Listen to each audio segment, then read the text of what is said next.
Parallel সার্কিটের মোট resistance বা সমতুল্য রেজিস্ট্যান্স নির্ণয়। খুবই গুরুত্বপূর্ণ বিষয়। আমরা যদি সার্কিটটি চিন্তা করি, তাহলে সার্কিটে 4টি রেজিস্টর প্যারালালে সংযুক্ত আছে। কিভাবে বুঝবো? কারণ কারেন্ট বিভক্ত হয়ে গেছে। এই আইটা হচ্ছে সার্কিটের মোট কারেন্ট। এই আইটা এখানে গিয়ে R1 এর জন্য I1 হইছে, R2 এর জন্য I2 হইছে, R3 এর জন্য I3 হইছে এবং R4 এর জন্য I4 হইছে। তার মানে কারেন্ট বিভক্ত হচ্ছে, তাই এটা আমরা বলতে পারি কি প্যারালাল সার্কিট। যখন কতগুলো রেজিস্ট্যান্স প্যারালালে সংযোগ করা হয় তখন এদের সমতুল্য রেজিস্ট্যান্সের বিপরীত মান প্রতিটি ভিন্ন ভিন্ন রেজিস্ট্যান্সের বিপরীত মানের যোগফলের সমান। এটা কিন্তু আমাদের প্যারালাল সার্কিটের বৈশিষ্ট্য থেকেই আমরা পাই। তাহলে মনে করি যে R1, R2, R3 ও R4 চারটি রেজিস্ট্যান্স প্যারালালে সংযুক্ত আছে, যেটা আমরা চিত্র থেকে বোঝা যায়। সংযোগ বিন্দুতে বিভব পার্থক্য বা ভোল্টেজ ভি, অর্থাৎ এই যে তাদের বিভব পার্থক্য হচ্ছে কি সাপ্লাই ভোল্টেজ কি ভি, এবং রেজিস্ট্যান্স গুলির মধ্য দিয়ে প্রবাহিত কারেন্ট যথাক্রমে কি I1, I2, I3 এবং I4। তাহলে R1 এর ভিতর দিয়ে প্রবাহিত কারেন্ট কি হবে? আমরা জানি ওহমের সূত্র অনুযায়ী I is equal to V by R। তাহলে R1 এর ভোল্টেজ কি? এই সাপ্লাই ভোল্টেজ, কারণ কি প্যারালাল সার্কিটে ভোল্টেজ বিভক্ত হয় না, অর্থাৎ সাপ্লাই ভোল্টেজটাই কি প্রত্যেকটা রেজিস্টরের মধ্য দিয়ে একই ভোল্টেজ থাকে। তাহলে R1 এর জন্য কারেন্ট I1 হবে কি সাপ্লাই ভোল্টেজ বাই R1, কারণ কি I is equal to V by R। V হচ্ছে সাপ্লাই ভোল্টেজ আর R হচ্ছে উক্ত রেজিস্ট্যান্স অর্থাৎ R1। ঠিক একইভাবে R2 এর জন্য প্রবাহিত কারেন্ট I2 সমান সমান V বাই R2। একইভাবে R3 এর জন্য কারেন্ট হবে I3 V বাই R3 এবং একইভাবে R4 এর ভিতর দিয়ে প্রবাহিত কারেন্ট I4 হবে সাপ্লাই ভোল্টেজ বাই R4।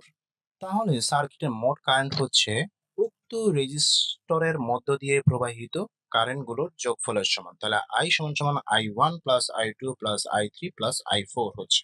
তা I1, I2 এবং I3 এবং I4 এর মান যদি আমরা বসিয়ে দিই তাহলে দেখা যাবে যে I1 এর জন্য মান ছিল কি V বাই R1, I2 এর জন্য মান ছিল V বাই R2, I3 এর জন্য মান ছিল V বাই R3 এবং I4 এর জন্য মান ছিল V বাই R4। এখানে কমন বলতে দেখা যাচ্ছে যে সবগুলোতে কি ভি আছে। এই ভিটাকে যদি আমরা সামনে নিয়ে আসি তাহলে দেখতে অনেকটা এরকম দেখাবে। তাহলে আমরা ভিটাকে যদি আমরা সামনে নিয়ে আসি তাহলে কি 1/R1 থাকতেছে, 1/R2, 1/R3 এবং 1/R4 থাকতেছে। এখন আমরা এই ভিটাকে রাখবো না, তাহলে সেই জন্য কি করতে হবে? এইটাকে কি ভি দ্বারা ভাগ করতে হবে। তাহলে ভি দ্বারা ভাগ তো আর এক পক্ষে হয় না, উভয় পক্ষে কি করতে হয়? তাহলে সমানের এই পাশে এবং এই পাশে যদি আমরা ভি দ্বারা ভাগ করি তাহলে কি হবে? তাহলে দেখা যাবে যে এই ভি কে যদি আমরা ভি দ্বারা ভাগ করি তাহলে এই ভি থাকবে না, আর আই কে যদি আমরা ভি দ্বারা ভাগ করি তাহলে আই বাই ভি থাকবে। তাহলে আই বাই ভি এটা কোনো সূত্রের মাধ্যমে আসে না। তাই আমরা এটাকে যদি আমরা সূত্রতে ফালাইতে চাই তাহলে এই উপরটাকে আমরা আই দ্বারা ভাগ করব এবং নিচেরটাকে কি আমরা আই দিয়ে ভাগ করি। কারণ কি আমরা জানি কি R is equal to V by I. তাহলে উপরে নিচে যদি আমরা আই দ্বারা ভাগ করি তাহলে দেখা যাবে কি উপরের আই কে যদি আই দ্বারা ভাগ করি তাহলে 1 হয়ে যাবে, আর নিচের ভি কে যদি আমরা আই দ্বারা ভাগ করি তাহলে ভি বাই আই থাকবে, আর যা ছিল তাই রয়ে গেছে। তাহলে আমরা এই ভি বাই আই কে আর বসাইতে পারি, কারণ কি আর ইজ ইকুয়াল টু কি ভি বাই আই। এই সমতুল্য রেজিস্ট্যান্স কে কি আমরা আর এস, আর বি বা আর টি দ্বারা চিহ্নিত করতে পারি, যেটাই বসাই একই কথা হবে। তাহলে আমরা যদি এটাকে বসাই যে ভি বাই আই কে আমরা আর পি ধরলাম, তাহলে 1/RP সমান সমান 1/R1 সমান plus 1/R2 plus 1/R3 plus 1/R4। এটা কি যেটা আমাদের সমতুল্য রেজিস্ট্যান্স। এটাই আমাদের বলা ছিল যে সার্কিটের সমতুল্য রেজিস্ট্যান্সের বিপরীত মান উক্ত সার্কিটের রেজিস্ট্যান্স সমূহের বিপরীত মানের যোগফলে সমান। তাহলে আমাদের কিন্তু সমীকরণ চলে আসছে।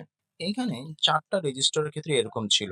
যদি এটা n সংখ্যক পর্যন্ত হয় বা আরো হয় তাহলে কিরকম হবে?